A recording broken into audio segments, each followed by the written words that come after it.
محمد غرابة مدير الكرة بمنتخبنا الوطني، والحقيقة يعني بيعمل مجهود رائع وكبير جدا مع المنتخب واستقرار رائع إداري في ظل وجود محمد. الحقيقة بسعد بوجودك، إن شاء الله كده كل التوفيق ليك. محمد ازيك؟ الله يخليك يا كابتن محمد، ازيك؟ اخبارك ايه؟ كله كل سنه تمام؟ وانت طيب وانت طيب؟ وكل مشاهدينك طيبين. ربنا يخليك. يعني سمعنا النهارده ان اتحاد الكرة يعني اتفق مع الاتحاد التونسي على مباراة ان شاء الله في شهر 9، هل هذا صحيح ولا ايه؟ يعني وضع ايه بالظبط؟ بالظبط. طب دي الحمد حاجة لله كويسة. النهارده تم الاتفاق بين الاتحاد المصري والاتحاد التونسي على اقامه مباراه وديه بين المنتخبين المصري والتونسي يوم 12 سبتمبر باذن الله. طيب يعني ده كان بالتوصيات من فيتوريا ولا كان اتحاد الكرة كان اخذ اجراءاته على طول؟ لا، بالتوصيات طبعا. المدرب يعني يبقى دايما احنا بنستقبل عروض احنا بندور على فرق معينه كده نلعبها عشان يعني نوع من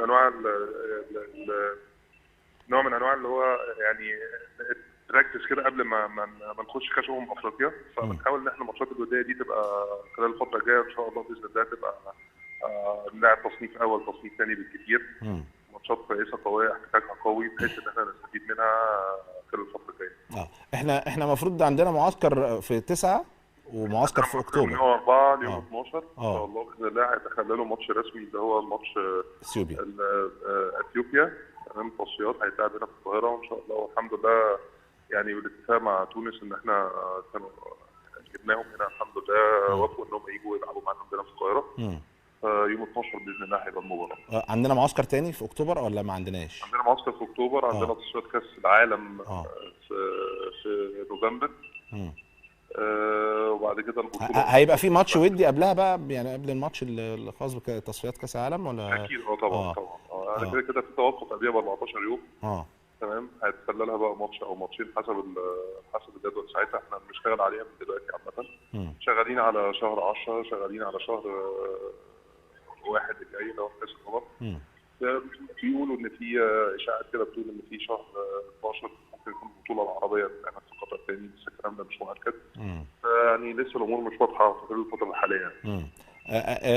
يعني النهارده كان في خبر خاص بالتيشيرت الخاص بمنتخب مصر، يعني في جديد او يعني شركه جديده، هل هنشوفه ده بقى من خلال المعسكر القادم ولا لسه بقى يعني في بطوله افريقيه يا محمد؟ معلش تاني. يعني كان في خبر خاص بان في تجديد او شركه جديده خاصه بالملابس الخاصه بمنتخب مصر، هل ده هيكون بقى من بطوله الافريقيه ولا؟ يعني عايز برضه اتاكد من الخبر الاول من حضرتك. هو الموضوع التيشيرت او موضوع الشركات اللي احنا متعاقدين معاها هي شركه بوما. هي احنا تعاقدنا معاها او جددنا التعاقد معاها. جددت التعاقد. بالظبط جددنا التعاقد معاها لمده 4 سنين قادمين لغايه كاس العالم. يعني مش شركه جديده يعني خبر. لا هي شركه قديمه. طيب حلو، جميل جدا. هو اصلا تيشيرت جميل، نتمنى لكم التوفيق يا محمد، ويعني يا رب ان شاء الله كده نشوفكم في بطوله الافريقيه، تحصلوا على البطوله ان شاء الله. كاس العالم كمان ان شاء الله نتاهل. ان شاء الله دعمكم كده ان شاء الله ودعم الجماهير كلها، ربنا هيكرمنا ان شاء الله. بشكرك استاذ محمد غرابة مدير الكره بمنتخبنا الوطني.